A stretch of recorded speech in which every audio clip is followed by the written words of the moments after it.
Macklin Celebrini was drafted to the San Jose Sharks first overall in the 2024 NHL entry draft. After a stellar year at Boston University, he decided to jump right into the NHL, and he is looking good. To be honest, just looking at his Hockey DB page, I was today years old when I found out that he and Bedard were born in the same place. Let's hop over to NHL 25 and perform a full career simulation to see how EA Sports thinks his career is gonna go.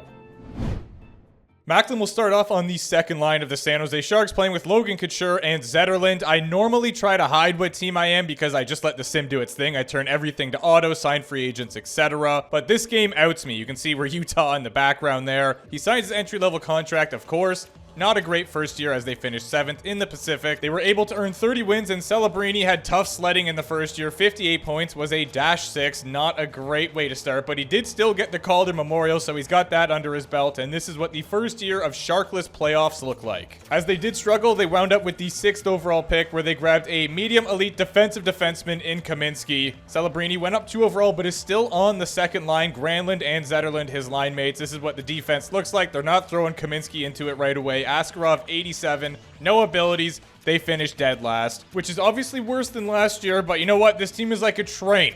Slow to start, but they're going to get there. Only 46 points and nearly -30. So that was a horrific season for the young player, but don't worry, things are going to heat up soon. They did end up with the first overall pick, where they get Gerber, another defenseman. This guy's an offensive defenseman, and he's got the high elite, but they missed out on McKenna. I thought they were crazy skipping up on the franchise potential, but I think in the long run, it kind of works out better for them that they drafted that defenseman. And you can see that Kaminsky is now into the lineup. 2 abilities, 84 overall, and for the first time, they make the playoffs. That was a quick turnaround. 5th in the Pacific Division. Over point a game for Celebrini, who must have had some kind of injury. And they made it all the way to the conference finals, where they pushed 7, but Colorado got the better of them. For the first time, we see Macklin on the first line. He's got Toffoli, and he has Eklund as his line mates. Kaminsky and Gerber also both in the starting lineup here. Askarov, 87 overall, got an ability now, and the team finishes 3rd in the Pacific. 94 points, and speaking of points, 98 from Macklin, and he was a +31. Unfortunately, Vancouver dusted them in round 2, and Ovi got 1,016 goals. What a legend. The first line remains Eklund and Celebrini, decked out with abilities. He signs a new 4-year, $8.3 million contract. Kaminsky, 89 overall. Gerber, 85. We are starting to see some progress here. That is a massive leap. 3rd in the entire league. From 3rd in the division to 3rd in the league. Only 67 games played, 89 points and a +34.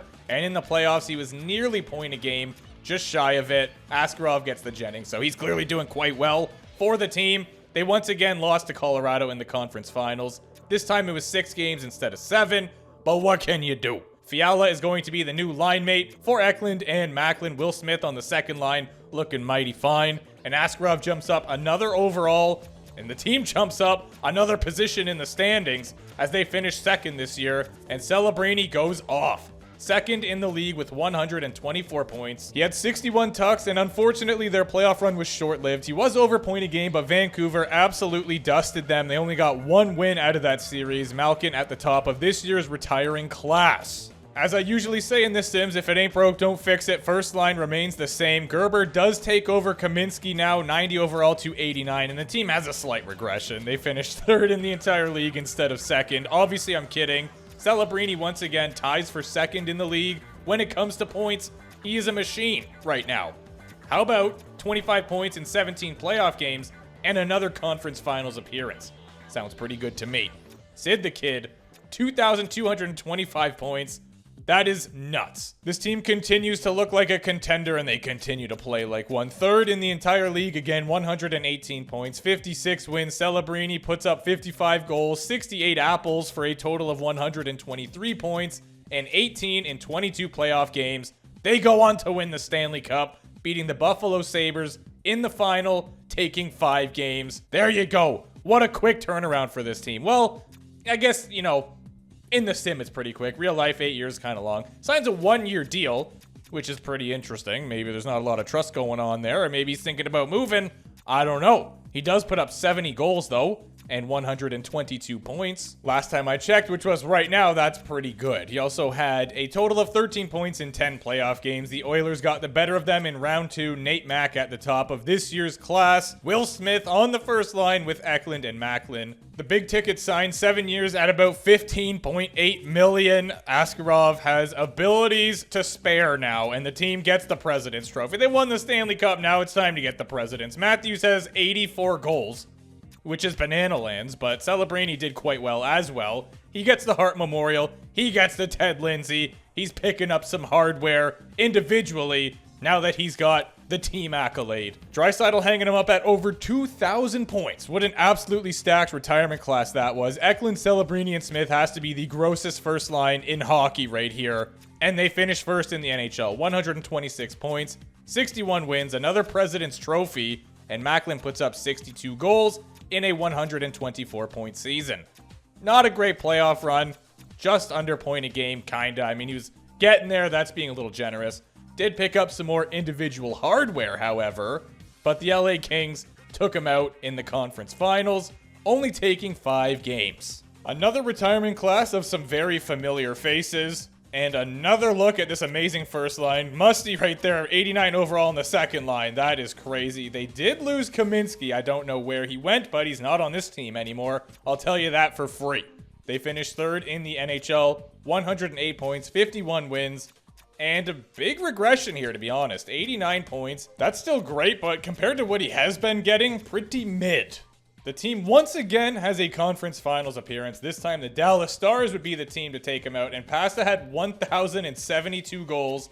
Certified mad lad. We're definitely starting to see some players tailing off here. Askarov's overall dropped down, but they still finished second in the entire league with 117 points, and Macklin got just under that at 116 for the season. He also had 14 in just 11 playoff games. The LA Kings got the better of them in the conference semifinal. It's a really nice way of saying round 2. Austin Matthews got 1,227 goals. What are we doing here? That is outrageous. Askarov is no more, but the team in the playoffs is still very much a thing. They finished 4th in the Pacific Division. Macklin has a 97-point year. Will Smith actually topped him this time, but didn't quite get him in the playoffs as they make it to the conference finals again. The Seattle Kraken. How many teams have they lost to in the conference final? I mean, it's probably only 3 or 4, but still, they seem to lose in the conference finals quite a bit. Anyway, that season kind of seemed to rebound them. They finished 3rd in the league. Celebrini had a 114-point year. He was plus 40 and had 25 points in 26 playoff games to earn another Stanley Cup. He gets another taste. I really thought they were done. I did. Not going to lie to you right now. But look at his overall. This guy is an absolute unit. Goaltending looking sus at best. 3rd in the Pacific Division, though. Still, 103 points. Pretty solid. 50 wins on the year. Celebrini leads the team with 95. And he had a plus 20, which is decent. 60 PIMs as well. What a goon. He also had 20 points in 20 playoff games. And they didn't win the Stanley Cup. But they did get past the conference finals. Ovechkin is just chopped liver at this point. Everyone's surpassing him for goals, apparently. So, you know, it's cool that he beat the record, but apparently everyone's going to do it. Definitely seeing some major regression with this team. Goaltending has been regressing, but the whole team is starting to go down. He still signs a 4-year, nearly $15 million contract, but they don't make the playoffs for the first time in I don't know how long. He was under point a game. Unless the Sharks GM starts to cook up something crazy here, they could be in trouble. Eklund does retire. He had 1,575 points. So now we got Rocky Chan on the first line with Celebrini, and Smith took over center for whatever reason. They made it in the playoffs by an absolute miracle. That division was just pathetic. 59 points in 81 games is terrible, and so is 2 points in 5 playoff games. Not gonna cut it. Seattle absolutely dominated them, and we've got Matthew Savoie. Nearly 1,400 points. He couldn't quite get there. I just threw up in my mouth a little bit. What happened to this team? I mean, they still got Gerber, but that's pretty much it. Other than him, this team is a complete shell of what they used to be. Celebrini's still first-line center, so he should still get a decent amount of points. Yeah, 65. Not too bad. Adding to his career total for sure. They didn't make the playoffs, which should surprise absolutely nobody whatsoever. Not the strongest retiring class right there. Now we enter year 20, where Rocky Chan has overtaken Celebrini in overall. He also has no abilities to his name anymore. 48 points in 57 games is actually pretty solid though, but I guess, you know, in his old age, he's not up to having a full season. He must have got hurt. And he does decide that he is done there, totaling 1,858 points, nearly 1,000 assists. He was so close. He was able to get 860 goals. And as you can see, Gavin McKenna also retired this year. 1,300 games played and not even 1,300 points. That is wild. Obviously, Macklin was able to pick up some hardware. The only thing they don't display here is the President's Trophies, in which he won 2 of them, but I'm very happy that they have this screen now. A solid simulation for Macklin, no doubt. The bag was secured by our boy, who signed 20 years worth of contracts at an approximate value total of 226.145 milli. Throughout the entirety of his career, he remained loyal to the team that drafted him, the San Jose Sharks. And just for fun, I was looking at the career point totals throughout the entire simulation, and he would finish 13th all-time, sandwiched between Ovechkin and Howe, just 2 less points than Ovi in a lot less games. Been a long time since I've done a career sim, but I appreciate you guys as always, and I will see you soon.